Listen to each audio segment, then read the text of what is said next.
सुप्रभातम।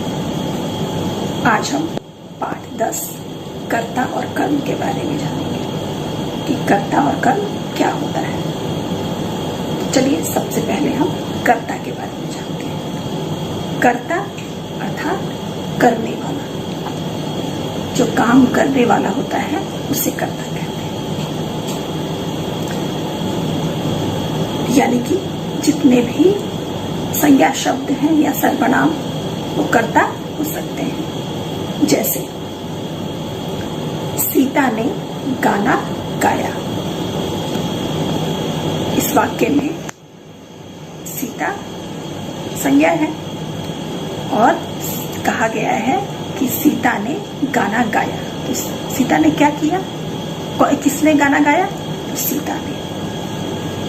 इसलिए यानी कि गाने वाला जो है सीता, वो इस वाक्य में कर्ता है। यानी कि काम करने वाले को कर्ता कहते हैं। जो काम करता है वो कर्ता कहलाता है। अब हम जानते हैं कर्म के बारे में कि कर्म क्या है। यानी कि कर्ता जिस कार्य को करता है वो कर्म कहलाता है। अब आप कर्म का मतलब समझ गए। कर्ता, यदि मान लीजिए कि सीता गाती है तो उसमें कर्म नहीं है, गाना गा रही है।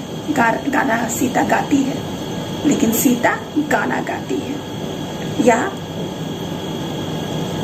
अब दूसरा वाक्य ले लीजिए कि राखी आम खाती है।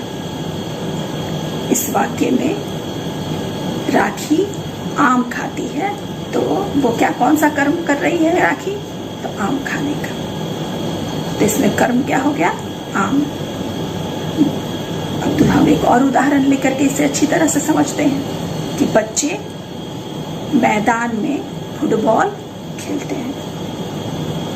अब इस वाक्य में बच्चे क्या करते हैं? फुटबॉल खेलते हैं।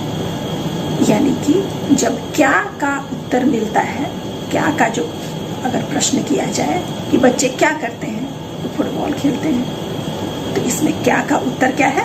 फुटबॉल। तो जब जहाँ क्या का उत्तर मिलता है वही उत्तर जो है सो कर्म कहलाता है। अब मुझे उम्मीद है कि आप अच्छी तरह समझ गए होंगे।